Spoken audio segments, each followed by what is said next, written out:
नमस्कार, आप सभी का स्वागत है। अदिति यादव, अखिलेश यादव की बेटी के खिलाफ जिस तरह के आपत्तिजनक शब्दों का इस्तेमाल किया गया, जिस तरीके से उनका अपमान सोशल मीडिया पर किया गया, अब उसको लेकर तमाम सारा कह सकते हैं माहौल जो है वो गरमाया हुआ दिखाई पड़ता है। अखिलेश यादव, डिंपल यादव तो इसके बहुत ज़्यादा खिलाफ और तमाम तरह से उन्होंने सरकार के ऊपर पलटवार तो किया ही है, लेकिन अब इस मामले के ऊपर ना सिर्फ सीएम योगी बहुत कह सकते हैं कि नाराज़ दिखाई पड़े। अब यहाँ जो है अपना दल सोनेवाल की जो अध्यक्षा हैं, केंद्रीय मंत्री भी हैं अनुप्रिया पटेल, उन्होंने भी अपना बयान रखा है। उन्होंने कहा है कि बेटियों के खिलाफ इस तरह के शब्दों की वो कठोर निंदा करती हैं। बेटियों के खिलाफ इस तरह के शब्द बिल्कुल भी नहीं कहे जाने चाहिए और ऐसी फर्जी पोस्ट पे तुरंत पाबंदी लगनी चाहिए। जिम्मेदार लोगों को जो है सज़ा ज़रूर मिलनी चाहिए। इस तरह की बातें मिर्ज़ापुर से लोकसभा सांसद और केंद्रीय मंत्री अनुप्रिया पटेल यहाँ पर कहते हुए दिखाई पड़ रहे हैं, क्योंकि जिस तरीके से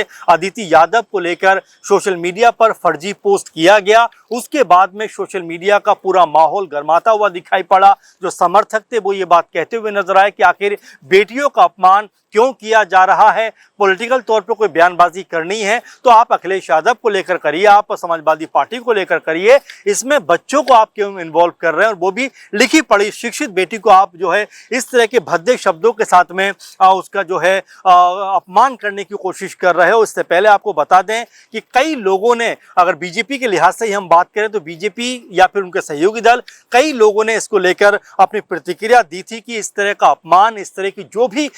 जो कह सकते हैं पोस्ट करता है, उसकी इस काम को बर्दाश्त नहीं किया जाएगा। इस बेहुदा हरकत के खिलाफ ठोस कार्रवाई की जाएगी। आपको बता दें ओपी राजभर सुबह सपा के अध्यक्ष भी हैं, योगी सरकार में मंत्री भी हैं, वो ये कहते हुए नजर आते हैं कि देखिए जिस तरह की अभद्र टिप्पणी अदिति यादव के खिलाफ की गई है, वो इसकी बहुत ज़्यादा निंदा करते हैं। इसको जो है जो भी इसका जिम्मेदार है उसको तुरंत पकड़ा जाना चाहिए, सज़ा होनी चाहिए, क्योंकि इस तरह की टिप्पणी करने का हक किसी को भी नहीं है। इस तरह की बात वो कहते हुए इस पूरे मामले पे नजर आए थे। वहीं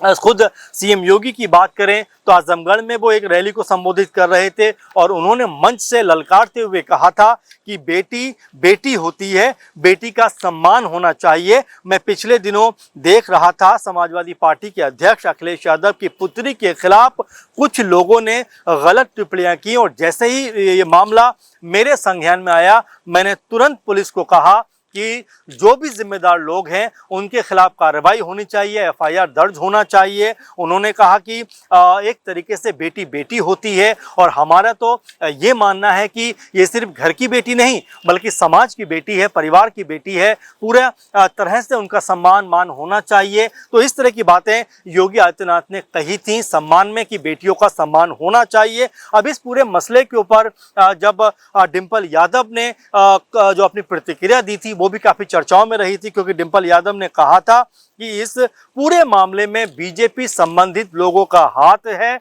उन्होंने कहा कि इंटरनेट मीडिया पर उनकी बेटी के विरुद्ध की गई आपत्तिजनक टिप्पणी भाजपाई लोगों ने यानी बीजेपी के कार्यकर्ताओं ने ही ये टिप्पणी की थी। उन्होंने कहा कि इसे उन्होंने पूरी तरीके से भाजपा की साजिश करार दिया था और यहाँ तक कहा कि श्री राम मंदिर के चंदे के विवाद से ध्यान भटकाने के लिए भाजपा ने ये मुद्दा उठाया, लेकिन भाजपाई इस मामले पर चुप हैं। इसलिए हम पूरे बवाल पर जो है अपने लक्ष्य से पीछे नहीं हटेंगे, क्योंकि बीजेपी जो है वो मुद्दे को भटकाना चाहती है। ये बात डिंपल यादव ने कही। अब अखिलेश यादव की बात करें तो उन्होंने भी इसके ऊपर कड़ी प्रतिक्रिया व्यक्त की थी। उन्होंने कहा था ये इसलिए हमला हो रहा है क्योंकि जो दो लोग ऊपर बैठे हैं उनका अपना कोई परिवार नहीं है, परिवार वाले ही परिवार वालों का दुख दर्द समझ सकते हैं। जो कुर्सी पर बैठे हैं उन्हें परिवार वालों की कोई भी चिंता नहीं है। इन तमाम बयानबाजियों के बीच में हमने ये भी देखा कि जो आरोपी थे जिनके ऊपर आरोप लगा उनके खिलाफ एफआईआर भी दर्ज की गई और ये 3 नाम निकलकर सामने आए, जिसमें भरत कुमार पटेल का नाम है, नागेश्वर सिंह बघेल का नाम है, विनोद कुमार यादव का नाम है और इनकी खोजबीन तेजी से की जा रही है और लगातार पुलिस की दबिश देखने को मिल रही है। लेकिन अब यहाँ सवाल ये बन जाता है कि आखिर जब बयानबाजी करनी होती है तो पार्टी की पॉलिसीज पे करिए, नेताओं पे करिए, आखिर परिवार के ऊपर या बच्चों के ऊपर इस तरह की भद्दी और घटिया कमेंटबाजी करने की क्या ज़रूरत है, इन तमाम चीज़ों को बोलने की क्या ज़रूरत। और यहाँ पर सिर्फ समाजवादी पार्टी के समर्थक या जो लोग हैं वो ये बात नहीं कह रहे हैं, बल्कि खुद बीजेपी के लोग भी इस बात को एक्सेप्ट नहीं कर रहे हैं। जैसा सीएम योगी का बयान हमने आपको पढ़ाया, वो ये कहते हुए नजर आए कि बेटी बेटी होती है, और चाहे वो अखिलेश जी की बेटी हो या हमारे पार्टी में किसी की बेटी हो, हमारे परिवार में किसी की बेटी हो, उसके प्रति घृणा का भाव कभी भी नहीं हम बर्दाश्त करेंगे। और यहाँ तक कहते हुए नजर आए कि पूरी तरीके से मैंने पुलिस को कहा कि तुरंत इसके ऊपर एफआईआर दर्ज करिए और जो कार्रवाई हो सकती है वो कार्रवाई आप कीजिए। तो फिलहाल जिस तरह का माहौल उत्तर प्रदेश में बना हुआ है और लगातार आदित्य यादव को लेकर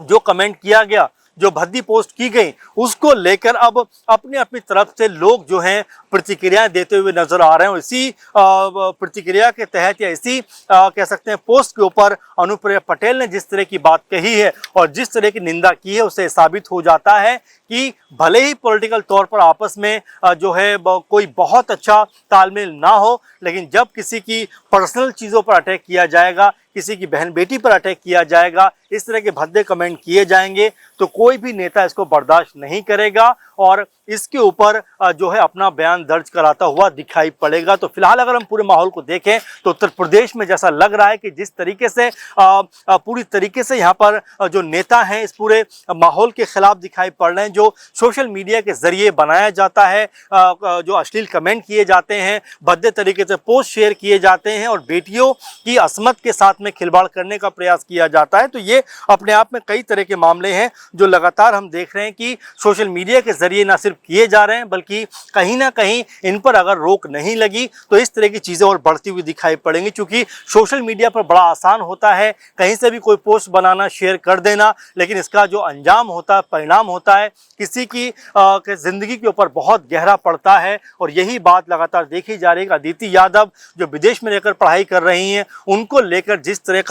की बात कही गई, जिस तरह की टिप्पणी की गई, उसको लेकर कोई भी ये नहीं कहेगा कि ये टिप्पणी सही है, बल्कि ना सिर्फ अखिलेश यादव, डिंपल यादव, समाजवादी पार्टी, बल्कि सत्ताधारी बीजेपी हो या सुबह सपा हो, अपना दल हो, या बीएसपी हो या और भी तमाम दल हो, सब ने एक सुर में कहा है कि इस तरह की टिप्पणी काबिले बर्दाश्त नहीं है और इस तरह से किसी भी बहन बेटी के ऊपर आप जो है सोशल मीडिया के जरिए टिप्पणी नहीं कर सकते। तो फिलहाल अब ये मामला लगातार अब आगे बढ़ता हुआ, ऊपर उठता हुआ, या यूं कहा जाए उछलता हुआ दिखाई पड़ता है, जहां पर सत्ताधारी पार्टी से जुड़े हुए लोग ही इस बात की अपील कर रहे हैं, मांग कर रहे हैं कि सरकार को जो भी जिम्मेदार इसमें लोग पाए जाते हैं, जो भी आरोपी इसमें लोग पाए जाते हैं, उनको कड़ी से कड़ी सजा देनी चाहिए, ताकि फिर कोई किसी भी बहन बेटी के ऊपर इस तरह का भद्दा कमेंट ना कर सके। तो उत्तर प्रदेश में चूंकि चुनावों का माहौल भी बना हुआ है, तो इस मद्देनजर भी लगातार बयानबाजियां हो रही हैं, लगातार लोग अपने अपनी बातों को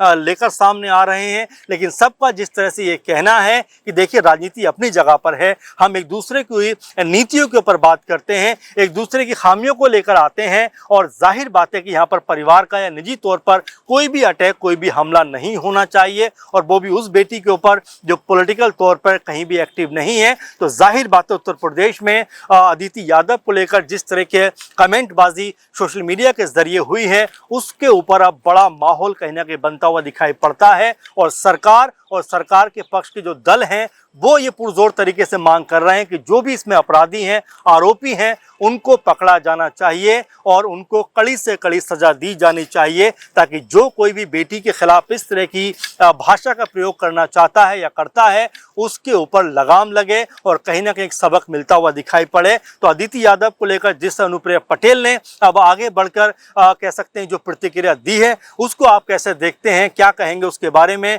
क्या कोई संभावना भी इसमें दिखाई पड़ती है राजनीति की? क्या कोई संभावना नजर आती है उत्तर प्रदेश चुनाव को लेकर भी जो लोग बयानबाजी कर रहे हैं? क्या आने वाले दिनों में इसका कोई अलग असर भी देखने को मिलेगा? आप क्या सोचते हैं जरूर कमेंट करके बताइए। फिलहाल के प्रोग्राम में बस इतना ही। आप लगातार हमारे साथ बने रहिए। नमस्कार।